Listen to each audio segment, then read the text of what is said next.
Bismillahirrahmanirrahim.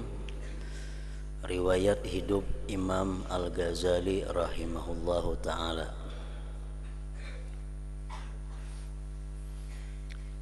Imam Al-Ghazali rahimahullahu ta'ala adalah di antara tokoh pemikir Islam yang ulung dan telah mendapat gelaran di kalangan kaum muslimin sebagai Hujjatul Islam.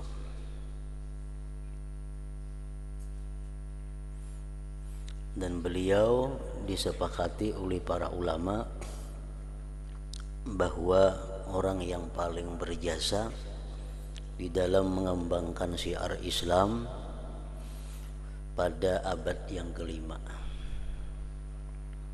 sehingga beliau disebut mujaddid, orang yang membaharui Islam pada abad kelima tersebut. Beliau bukan hanya terkenal di kalangan kaum muslimin, bahkan Al-Imamul Ghazali juga dikenal di kalangan orang-orang yang bukan beragama Islam. Ilmu beliau sangat luas.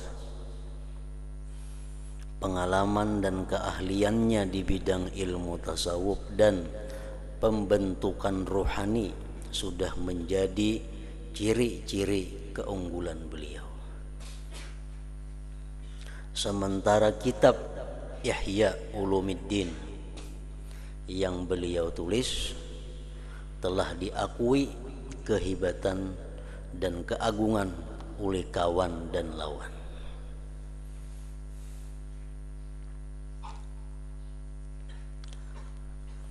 Nama beliau yang sebenarnya ialah Muhammad bin Muhammad bin Muhammad Abu Hamid Al-Ghazali At-Tusi. Jadi Imam Ghazali ngaran sidin Muhammad, Abah sidin Muhammad jua, Kai sidin Muhammad jua. Sidin ada punya anak ngarannya Hamid, lalu sidin dikiau orang, dipanggil orang Abu Hamid, abahnya Hamid.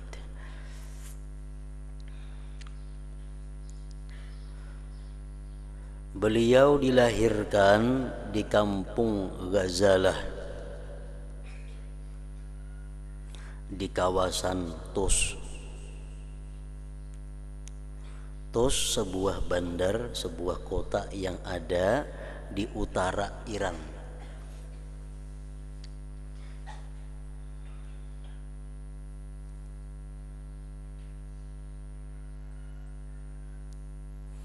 Beliau dilahirkan dari keluarga yang miskin, tetapi sangat kuat beragama. Oleh karena orang tuanya meninggal dunia ketika Imamul Ghazali masih kecil, maka terpaksa beliau menghadapi bermacam-macam kesusahan dan cobaan. Namun kesusahan dan getir pahit yang beliau alami di dalam usaha mencari ilmu di waktu kecil ini sangat banyak memberikan pengalaman kepada kehidupan beliau di masa tua.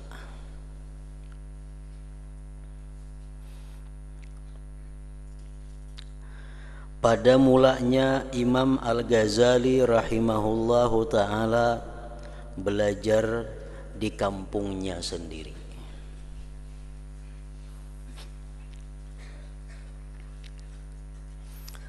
Maka pada tahun 488 Hijriah beliau pergi meninggalkan Baghdad dan meninggalkan segala kekayaan, pangkat dan penghormatan.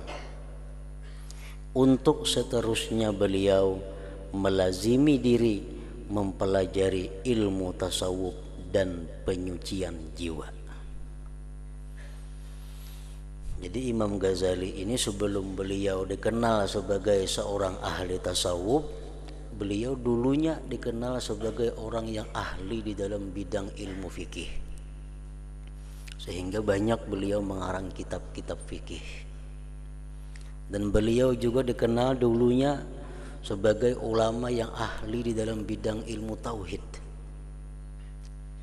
dan beliau juga ahli di dalam bidang ilmu falsafah, dan bermacam-macam ilmu dikuasai oleh Imam Ghazali, sehingga beliau menjadi seorang ulama yang besar, ulama yang sangat dihormati dan berpengaruh. Nah, kemudian beliau ingin untuk membersihkan diri, ingin untuk mensucikan jiwa beliau, sehingga beliau mendalami ilmu tasawuf. Dengan itu otomatis pangkat dan penghormatan Sidin tinggalkan. Untuk seterusnya beliau melazimkan diri mempelajari ilmu tasawuf dan penyucian jiwa. Beliau pada mulanya pergi ke Dimsyik. Dimsyik negeri Syam, Syria atau Suriah, dan beruzlah di sana, mengasingkan diri di sana lebih kurang 2 tahun. Kemudian pergi menunaikan ibadah haji ke Makkah Al-Mukarramah dan ziarah Al-Madinah Munawwarah dan Bandar Kudus Palestina, Baitul Maqdis. Kemudian beliau kembali ke Syria dan beliau suka beruzlah di Masjid Dimsyik Al-Jami' Al-Amawi, dan di sanalah beliau mulai mengarang kitab, beliau yang masyhur itu, yaitu Ihya Ulumuddin.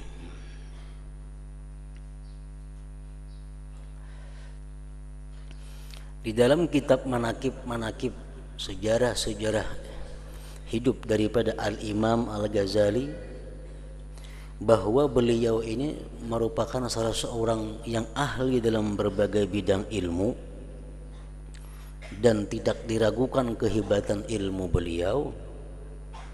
Namun tidak sedikit pula ulama-ulama, imam-imam muslimin yang tidak menyenangi dengan beliau.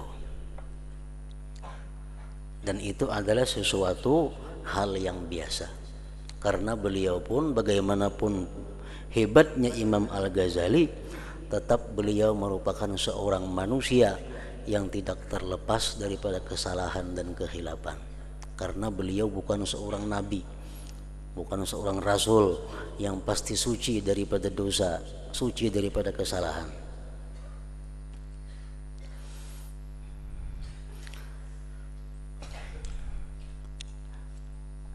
Banyak di antara mereka imam-imam muslimin, Syekhul Islam, guru-guru besar yang tidak menyenangi dengan Imam Ghazali, dengan karangan-karangan beliau. Di situ disebutkan antara lain yang sangat terkenal adalah Qadhi Iyad. Qadhi Iyad ini salah seorang ulama besar. Beliau sangat tidak senang dengan karya Imam Ghazali, terutama Ihya Ulumuddin, sehingga beliau berfatwa agar membakar kitab Ihya Ulumuddin. Beliau memberikan fatwa kepada umat bahwa siapa-siapa yang ada punya kitab Ihya Ulumuddin supaya dibakar. Tercatat lagi dalam sejarah bahwa yang sangat anti dengan Imam Ghazali itu ada juga ulama besar, Syekhul Muslimin juga, Ibnu Abdillah Al-Maziri. Ada lagi disebut Ibnul Qayyim Al-Jauziyah. Itu tokoh-tokoh ulama yang mana mereka itu tidak sepaham, tidak sependapat dengan apa yang diutarakan, difatwakan oleh Imam Al-Ghazali rahimahullah ta'ala. Dan itu adalah merupakan hal yang biasa di dalam Islam ini. Imam Syafi'i, imam mujtahid yang kealimannya sudah diakui oleh dunia, Imam Syafi'i pun banyak ditantang, dikritik oleh para ulama-ulama yang lainnya. Demikian pula imam-imam yang lainnya.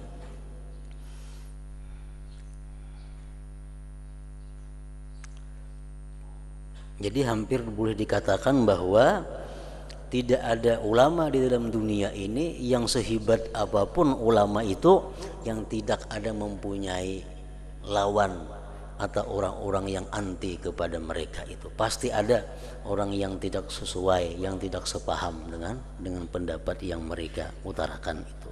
Termasuk Al-Imam Ghazali rahimahullah ini.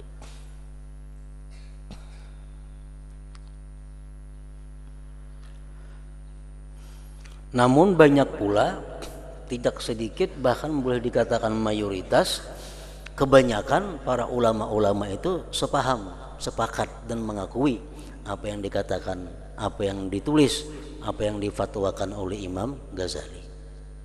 Jadi ada nang anti, ada nang pro, ada nang katuju, ada nang kada katuju. Itulah sudah dunia. Orang katuju itu pasti ada, nang kada katuju pun ada. Di antara ulama-ulama aulia-aulia yang sangat senang, yang sangat sepaham dengan Imam Ghazali, di antaranya adalah Syekh Abdul Hasan Asy-Syadzili. Nah, beliau ini sangat mengagungkan Imam Ghazali, sangat memuji Imam Ghazali. Bahkan Syedin sampai menganggap bahwa Imam Ghazali itu merupakan salah seorang di antara manusia yang patut untuk dijadikan tawasul, untuk dijadikan perantara kita kepada Allah Subhanahu wa ta'ala.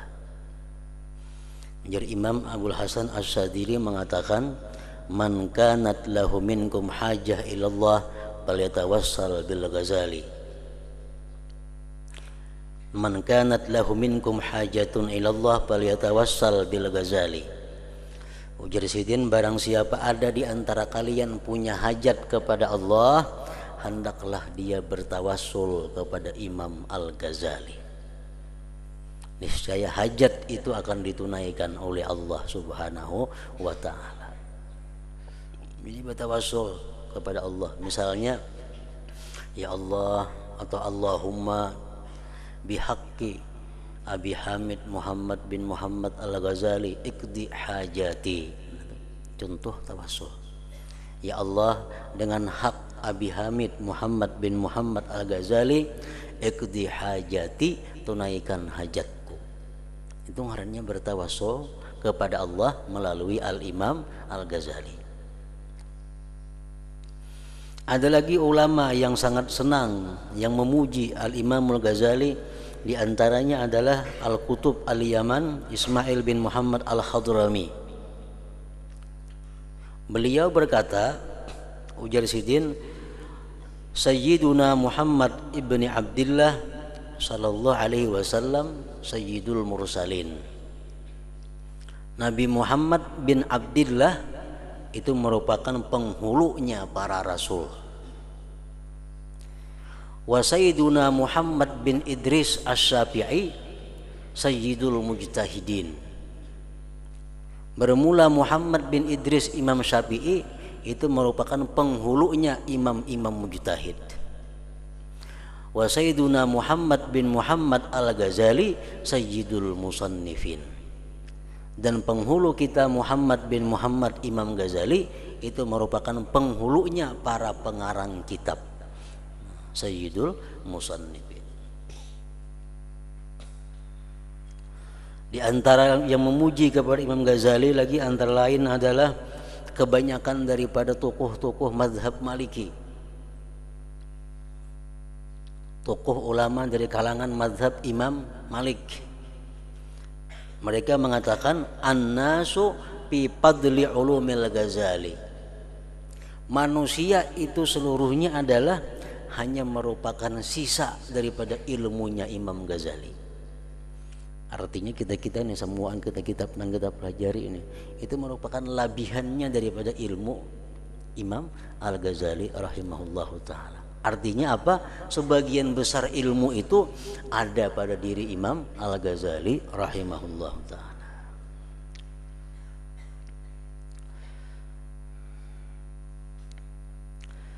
Nah, setelah itu Imamul Ghazali rahimahullahu taala pulang ke kampung asalnya, Tus. Saya sudah sering mengembara ke Baghdad, ke Irak, naik haji ke Makkah, Madinah, ke Palestina, ke Syria tadi. Setelah itu Imam Ghazali rahimahullahu taala pulang ke kampung asalnya, yaitu kampung Tus tadi.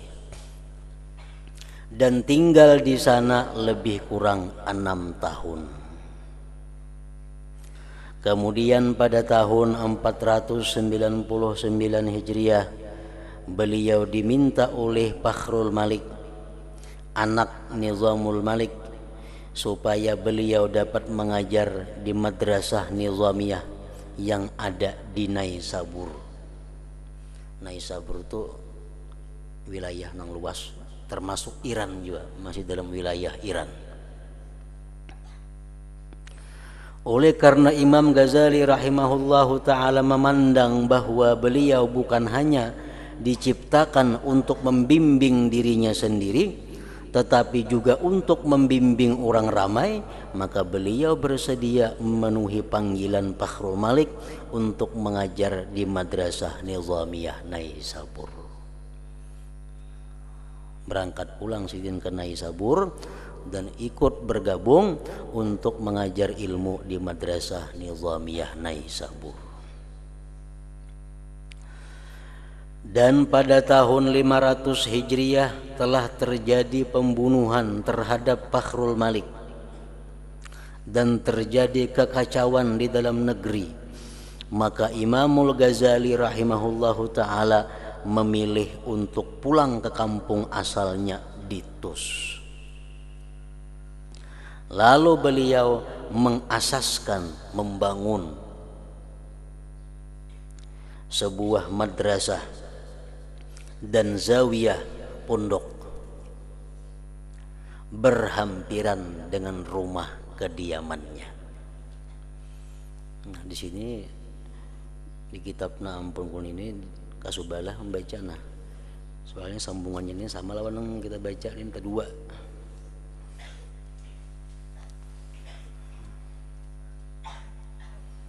Mungkin di pondok sendiri sebelahnya itu, di sini sendiri juga tadi. Nah, ini sambungannya di sebelah sini.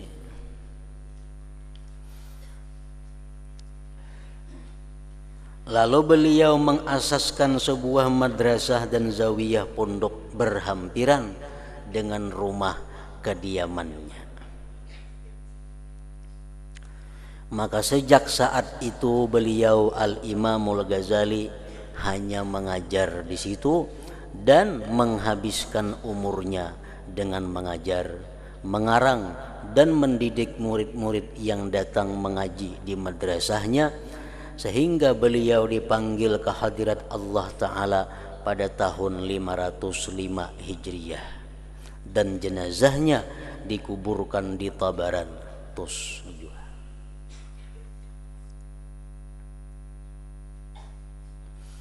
Di dalam kitab manaqib yang lain tentang Imam Ghazali disebutkan pula adalah untuk mengetahui karamah-karamah beliau, kemuliaan-kemuliaan yang diberikan Allah kepada beliau sebagai tanda bahwa beliau termasuk aulia Allah Ta'ala. Di dalam kitab manaqib yang lain disebutkan ada salah seorang ulama besar yang bernama Abu Abdillah bin Zain. Abu Abdillah bin Zain ini suatu hari, si ulama ini satu hari membaca kitab, yang kitab itu isinya adalah mengkritik Imam Ghazali. Kitab itu isinya mencela Imam Ghazali. Begitu Sidin baca kitab tadi, Pak Umia, buta mata Sidin. Yang dibacanya kitab yang mencaci maki Imam Ghazali. Begitu membaca, buta. Lalu Syekh Abu Abdullah bin Zain ini sujud kepada Allah. Begitu buta, langsung Sidin sujud kepada Allah dan memohon kepada Allah agar dikembalikan matanya supaya bisa melihat. Dan beliau bersumpah kepada Allah tidak akan lagi membaca kitab yang anti kepada Imam Ghazali. Akhirnya faradallahu alaihi basarahu, Allah kembalikan kepadanya penglihatannya tadi. Nah, begitu bersumpah bahwa ya Allah, demi Allah aku tidak akan membaca lagi kitab-kitab yang mencela Imam Ghazali. Akhirnya beliau dapat melihat kembali. Salah satu di antara karamah Imam Ghazali.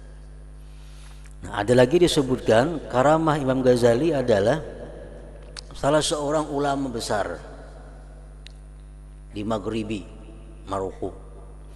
Nah, si ulama ini sangat tidak senang kepada Imam Ghazali, sangat tidak senang kepada kitab Ihya Ulumuddin, mencaci maki kepada Imam Ghazali.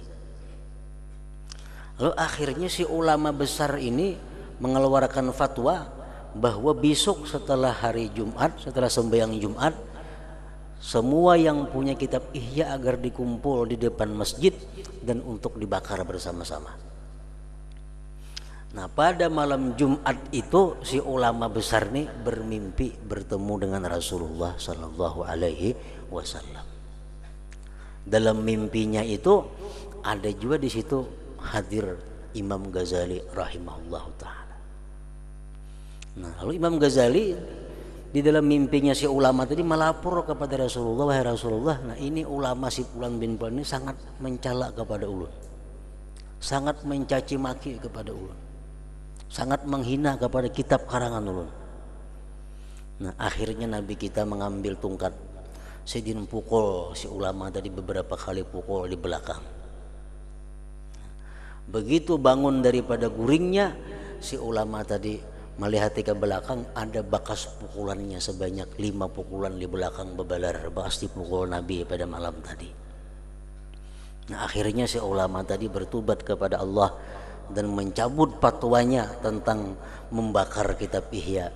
Akhirnya beliau menjadi orang yang sangat senang, menjadi orang yang sangat setuju kepada Al-Imam Ghazali rahimahullahu ta'ala.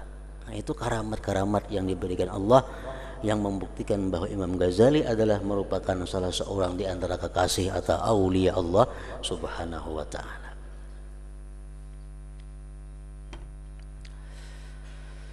Dan tidak lengkap kita mengetahui atau membaca sejarah hidup Imam Al-Ghazali rahimahullah kalau kita tidak mengetahui atau tidak mendengari tentang kalam-kalam Imam Ghazali yang dianggap oleh para ulama sebagai yang luar biasa.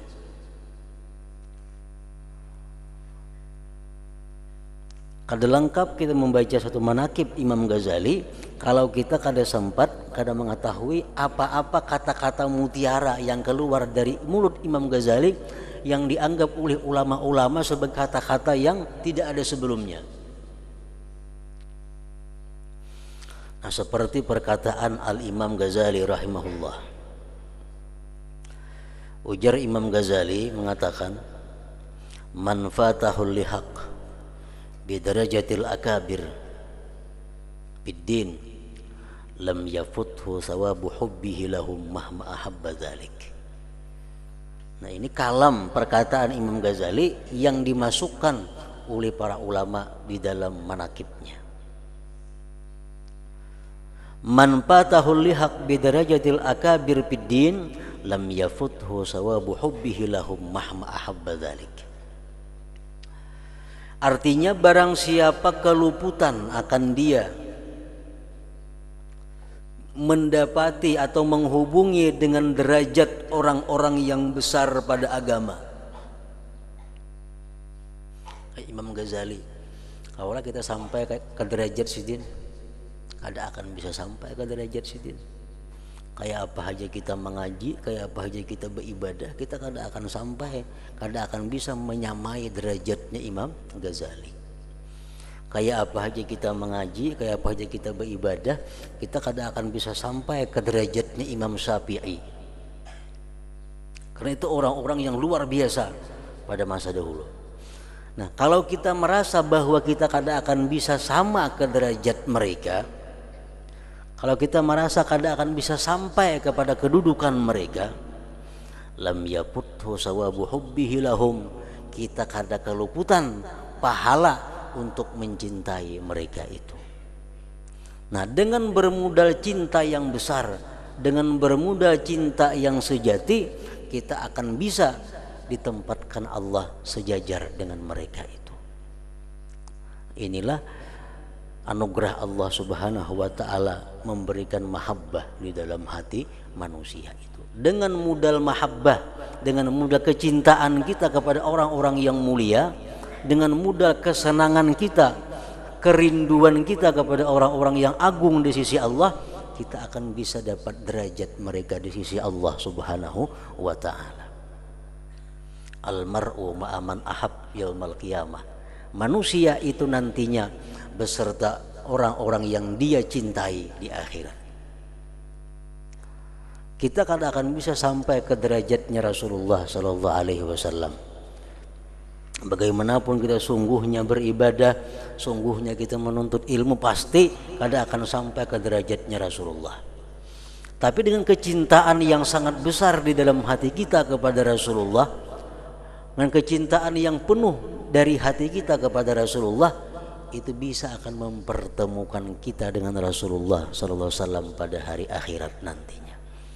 Nah, ini perkataan Imam Ghazali, man fatahul lihaq bidarajatil akabir biddin lam yafuthu sawabu hubbihi lahum mahma ahabba zalika.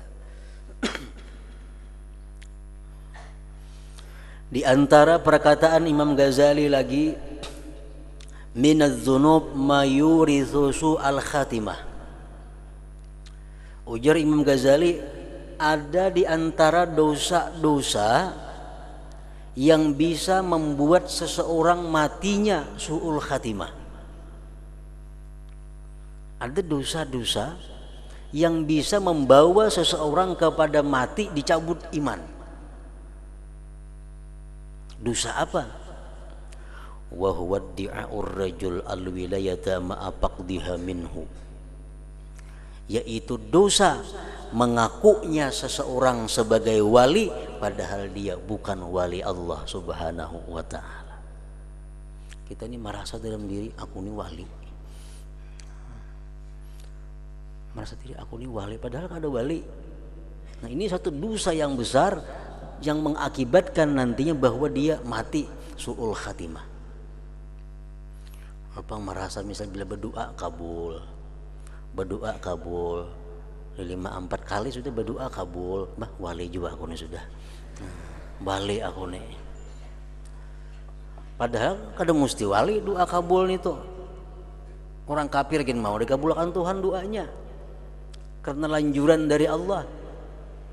Orang yang banyak dosa, orang yang durjana, mau aja doanya dikabulkan Allah karena Allah marah kepadanya, dilanjur. Minadz dzunub ma yurithu su'al khatimah wa huwa di'a'ur rajul al-wilayah ma'a faqdiha minhu.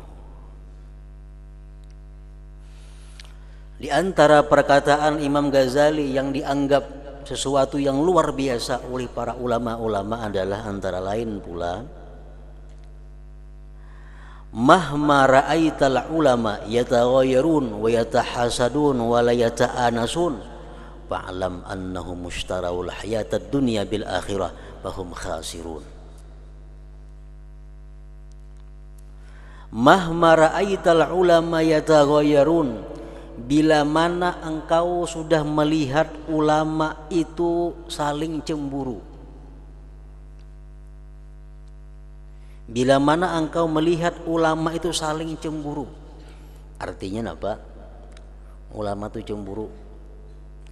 Misalnya ada seseorang mengaji lawan kita, mbak itu murid kita ini mengaji juga ke orang lain, macemburu kita, sakit hati. Artinya muridku ini mengaji ke lain. Hendaknya lawan aku saya ngaji mengaji. Ini mengaji juga ke lain sekalinya. Nah, bila mana engkau melihat ulama-ulama itu sudah saling cemburu mencemburui, wa yatahasadun, dan mereka sudah saling iri dengki satu dengan yang lainnya, wala yata'anasun, dan tidak berjinak-jinakan kadang mau bergabung-gabung berkumpul-kumpul, fa'alam, ketahuilah, annahu mushtarawul hayatad dunya bil akhirah, bahwa mereka sudah menukar kehidupan dunia dengan akhirat. Berarti ulama ini sudah menjual dunianya, menjual agamanya dengan kepentingan-kepentingan duniawi. Mestinya kalau orang itu ada mengaji suka, itu kalau suka. Adanya kada kalau orang mengaji ke lainnya sakit hati. Nah, ini ulama seperti ini, ulama yang menjual akhirat untuk kepentingan dunia. Fahum khasirun, dan mereka orang yang rugi. Mereka adalah orang yang rugi. Nah, di antara perkataan Al-Imam Al-Ghazali lagi, kalamuhu radhiyallahu anhu. Ujar Imam Ghazali mengatakan, laisal war'u bil jabhati hatta taqattaba. Bukan wara itu andaknya di dahi yang becatik. Kalau dahi becatik, yang behirang di sini, nah, itu bukan tanda wara. Jadi jangan dikatakan beliau orang itu becatik itu wara, kadang mesti bisa luyuh mau juga. Nah. Laisal war'u bil jabhati hatta taqattaba. Bukanlah wara itu letaknya di dahi yang becatik. Jadi jangan terperdaya, jangan tertipu dengan hirang di dahi. Wala fil khaddi hatta yasfarra, dan bukanlah wara itu andaknya di pipi yang pucat. Orangnya dahi becatik, muhapina pucat, artinya tanda katapi makan, tanda katapi guring. Belum tentu itu wara.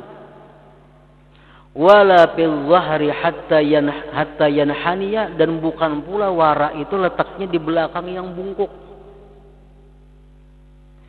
Wala fir raqabah hatta tata'ta'a, dan bukan pula wara itu andaknya di gulu yang tunduk. Jalan tunduk aja, belum tentu wara. Wala fil zaili hatta yudam, dan bukan pada ujung tapih nang disingsing atau halin tuh tapih wara kada tentu. Innamal wara'u bil qulub, hanya saja wara itu letaknya di dalam hati seseorang. Nang tahu wara kadanya kita hanya Allah Subhanahu wa taala. Yang tahu wara kadanya orang hanya Allah Subhanahu wa taala. Kenapa? Karena wara itu fil qulub, andaknya di dalam hati, bukan di dahi, bukan di pakaian, bukan di cara berjalan, bukan cara tutur kata. Tapi wara itu andaknya fil qulub, di dalam hati. Jangan hendak menilai seseorang itu wara atau kada wara kalau kita belum tahu isi hati seseorang tersebut. Nilai diri kita, urus diri kita, ketahui yang penting diri kita wara atau kada. Urusan Allah Subhanahu wa taala, urusan hati. Nah, itu antara lain perkataan-perkataan Imam Ghazali yang dimasukkan oleh para ulama sebagai karamah juga, sebagai keistimewaan, kemuliaan yang diberikan Allah kepada Al-Imam Al-Ghazali. Di antara karamah Imam Ghazali lagi disebutkan bahwa beliau semasa hidupnya itu telah mengarang sebanyak 51 judul kitab. Semasa hidupnya Imam Ghazali, umur sidin kurang lebih 55 tahun. Umur beliau kurang lebih 55 tahun. Mengarang kitab 51 judul. Sejudul itu kada mesti sebiji, sejilid. Ada yang sejudul 4 jilid, ada yang satu judul 10 jilid, ada yang satu judul 2 jilid. Sehingga para ulama menghitung umur Imam Ghazali dengan kitab yang dikarang, dihitung oleh para ulama sejak lahir Imam Ghazali sampai Sidin wafat, Sidin mengarang kitab 4 lembar sehari. Dibagi umur Sidin tuh 55 tahun lawan jumlah lembaran karangan Sidin. Jadi sehari Sidin 4 lembar mengarang kitab. Ibarat dibagi umur, mulai yang bakal keluar di parut mama Sidin mengarang kitab 4 lembar sehari sampai Sidin meninggal dunia.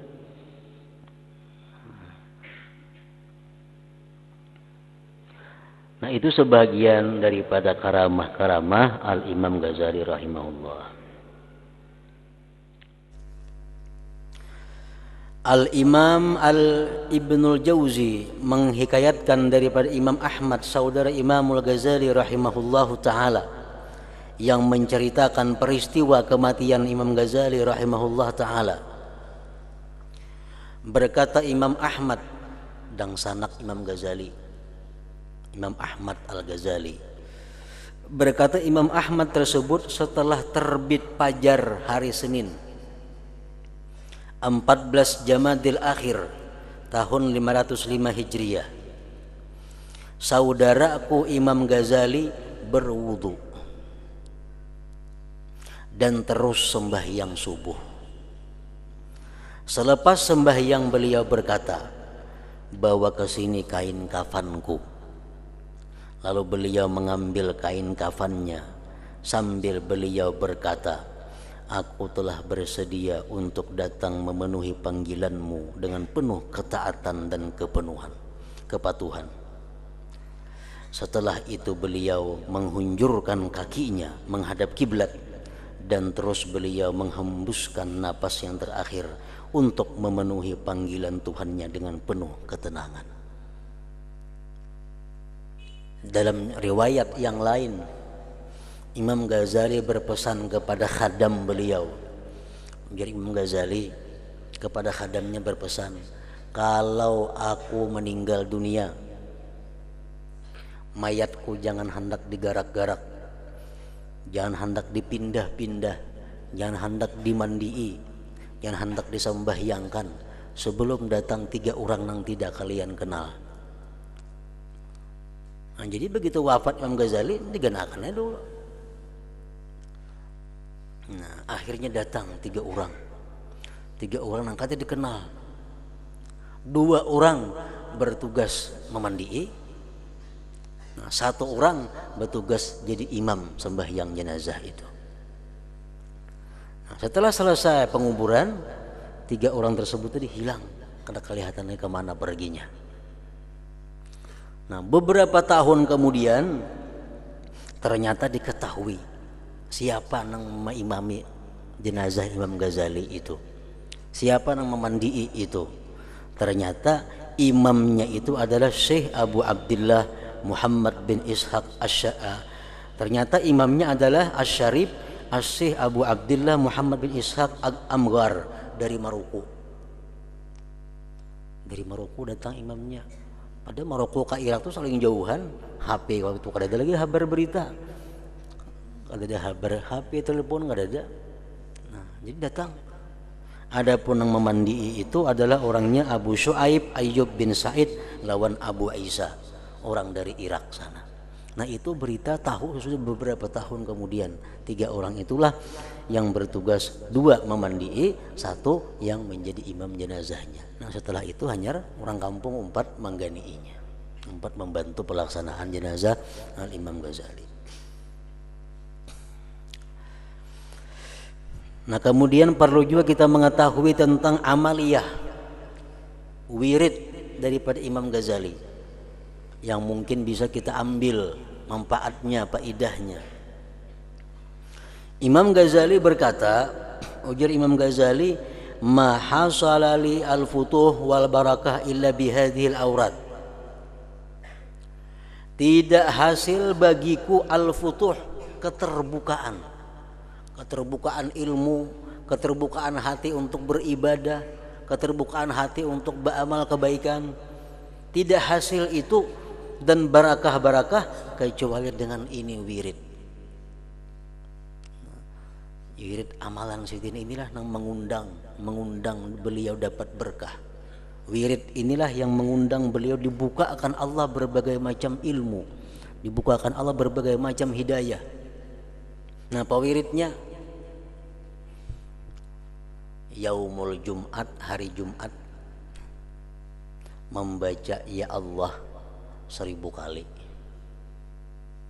Kematanya paling 10 menit tuh. Ya Allah, ya Allah, ya Allah, ya Allah, ya Allah, ya Allah, ya Allah, ya Allah, ya Allah, ya Allah 1000 kali. Itu hari Jumat. Kalau hari Sabtu wirid Sidin la ilaha illallah 1000 kali. Ini 20 menitan itu. La ilaha illallah, la ilaha illallah, la ilaha illallah. Itu hari Sabtu. La ilaha illallah 1000 kali. Kalau hari Ahad bacaan Sidin ya Hayyu ya Qayyum 1000 kali. Seberapa jam lah? Ya Hayyu ya Qayyum, ya Hayyu ya Qayyum, ya Hayyu ya Qayyum, ya Hayyu ya Qayyum, ya Hayyu ya Qayyum 1000 kali. Nah, kalau hari Senin bacaan Sidin la haula wala quwata illa billahil aliyyil azim 1000 kali. 20 menitan lebih ini tuh. La haula wala quwata illa billahil aliyyil azim, la haula wala quwata illa billahil aliyyil azim, la haula wala quwata illa billahil aliyyil azim. Hari Selasa bacaan Sidin Allahumma shalli ala sayyidina Muhammad an-nabiyil ummi wa ala alihi wa sahbihi wa sallim. Setengah jam ini. Allahumma shalli ala sayyidina Muhammad an-nabiyil ummi wa ala alihi wa sahbihi wa sallim 1000 kali. Hari Rabu astaghfirullahalazim 1000. Tomat aja itu astaghfirullahalazim, astaghfirullahalazim, astaghfirullahalazim 1000. Hari Kamis subhanallahil azim wa bihamdi, subhanallahil azim wa bihamdi, subhanallahil azim wa bihamdi.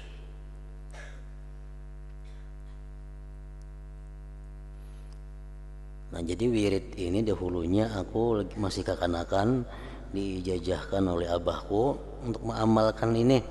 Nah, dalam saat ini aku ijazahkan kepada kalian sebertaan. Nah, nak mengamalkan itu. Nah, kemudian lagi di antara amalan Imam Ghazali yang Sidin selalu lazimi, selalu Sidin baca adalah membaca sesudah sembahyang Jumat ya Ghaniyu, ya Hamid, ya Mubdi, ya Mu'id, ya Rahim, ya Wadud, aghnini bihalalika an haramik wa bita'atika an ma'siyatika bifadlika amman siwak. Berapa ada batasnya, berapa kali kah? Ujar Sidin man zakarahu ba'da salatil jum'ah wa dawama alaihi aghnahu Allah an khalqihi wa razaqahu min haitsu la yahtasib. Orang yang selalu artinya tiap Jumat tuh mengamalkan itu, Allah kayakan dia daripada manusia dan Allah beri dia rezeki tanpa terduga-duga. Ya Ghaniyu, ya Hamid, ya Mubdi'u, ya Mu'id, ya Rahimu, ya Wadud, aghnini bihalalika an haramik wa bita'atika an ma'siyatika bifadlika amman siwa. Nah, berapakah? 10 kah? 7 kah? 100 kah? Makin bagus lagi. Asal setiap imbah Jumat bacaan itu baca. Nah, pasti hidup kada akan berhajat kepada manusia dan Allah berikan dia rezeki tanpa disangka-sangka, tanpa dikira-kira. Nah, kemudian selanjutnya hanya kita baca permulaan atau mukaddimah daripada kitab Bidayatul Hidayah ini. Mudah-mudahan manaqib Imam Ghazali yang kita baca tadi dapat kita ambil manfaatnya dan dapat berkah dari Allah Subhanahu wa taala. Ila hadratin Nabi sallallahu alaihi wasallam. Al-Fatihah.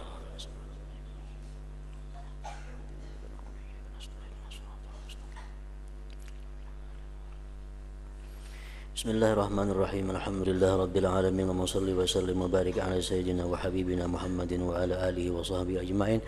Allahumma ighfir lana dhunubana wa liwalidina warhamhum kama rabbawna shighara. Allahumma ighfir lana dhunubana wa liwalidina warhamhum kama rabbawna shighara. Allahumma ighfir lana dhunubana wa liwalidina wa liauladina wa liazwajina wa limasyayikhina wa liahbabina wa liman ahsana ilayna wa liman ahabbana fik wa liman awsana bid-du'a wa li jami'il muslimin wal muslimat bi rahmatika ya arhamar rahimin. Allahumma anfa'na bima 'allamtana wa 'allimna ma yanfa'una wa zidna fahman wa ilman wa 'amalan wa hudan wa taufiqan bi rahmatika ya arhamar rahimin. Sallallahu alaihi wasallam Muhammadin wa alihi wa sahbihi wasallam. Alhamdulillahirabbil alamin.